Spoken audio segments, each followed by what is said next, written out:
Uşaqlar, hər vaxtınız xeyir olsun. Bugün mən Vüsalə müəllimlə birlikdə 2-ci sinif Azərbaycan dili 1-ci hissə səhifə 30-dakı ümumiləşdirici təkrara baxacağıq. Uşaqlar, kanala abunə olmağı, bəyənməyi unutmayaq. İndi keçək tapşırıqlara. 5A tapşırığında nə deyir? Mətni oxuyun, suallara cavab verin. Uşaqlar, mətnimiz nədir? Canlı saat, düzdür? Orxan səhərlər yuxudan oyana bilmirdi. Ona görə də dərsə tez-tez gecikirdi. Bir gün qar yağmışdı. Orxan şirin yuxudan sərçələrin civiltisinə oyandı. Gözünü açan kimi saata baxdı. Saat 7 idi. Orxan vaxtında yuxudan oyandığına çox sevindi. O qalxıb paltarını geyindi, tez sərçələrə dən səpdi. Sərçələr dəni dimdikləyib yedilər. Orxan dedi, sabah gəlin yenədən verəcəyəm. Həmin gündən Orxan bir də dərsə gecikmədi. Hər səhər sərçələr onun pəncərəsinə yığılıb civilti ilə şüşən döyəcləyir, yem gözləyirdilər. Orxan yuxudan ayılıb onları yemləyirdi. Uşaqlar, deməli mətnimiz budur. İndi gəlin tapşırıqları mətn oxuduğumuza görə artıq tapşırıqları rahat şəkildə edə bilərik. Sizcə nə üçün mətnə canlı saat adı verilmişdir uşaqlar? Niyə görə? Ona görə ki, onu hər səhər saat 7-də kim oyadırdı uşaqlar? Sərçələr oyadırdı, düzdür? Onlar da canlı saat rolunu oynayırdılar. Ona görə. Getdik C bəndinə. Cümlələri davam etdirin. Orxan səhərlər yuxudan oyana bilmirdi. Ona görə də neyinirdi uşaqlar? Dərsə gecikirdi. Düzdür? Dərsə gecikirdi və yaxud da dərsə vaxtında çatmırdı. Nə istəsəz yaza bilərsiniz. İndi keçək ikinciyə.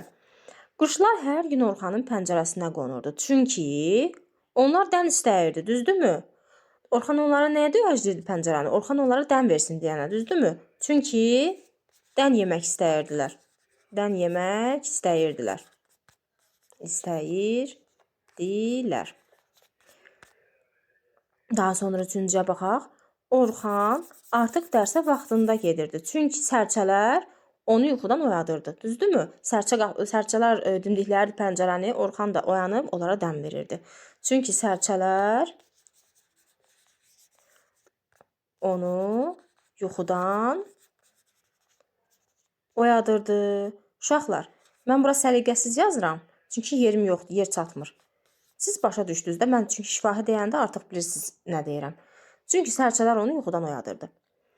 Sonra, gəlin baxaq tapşırıq C-yə. Görək C-da nə istəyir bizdən? Hər bir sütunda verilmiş sözlərin ümumi mənasını müəyyənləşdirib boş xanaya uyğun gələn sözü seçin. Axşam, günorta. Bura nə uyğun ola bilər uşaqlar? Baxırıq ki, sözlərin içində nə yazılıb? Qaranquş, qar, səhər, şərf, pəncərə. Demək ki, burada nə olacaq uşaqlar? Səhər. Düzdürmü? Baxaq ikinci sütuna. Palto, papaq və nə gedəcək bura? Gedəcək şərf. Daha sonra külək, yağış. Nə yazılmayıb? Qar. Qar da bura keçdi. Sərçə, göyərçin, bir də nəyə götürəcəyik uşaqlar? Qaranquş. Düzdürmü? Qaranquş. Daha sonra axırıncıya baxaq.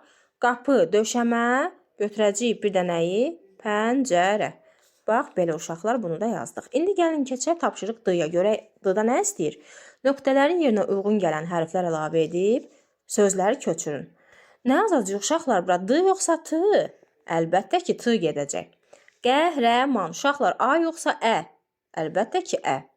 Daha sonra şaftalı, həyəcan, həftə və nəqərat. Uşaqlar, bugünlük bu qədər. Qoyduğum videoları bəyənməyi unutmayın ki, izahlar davamlı olsun. Sağ olun.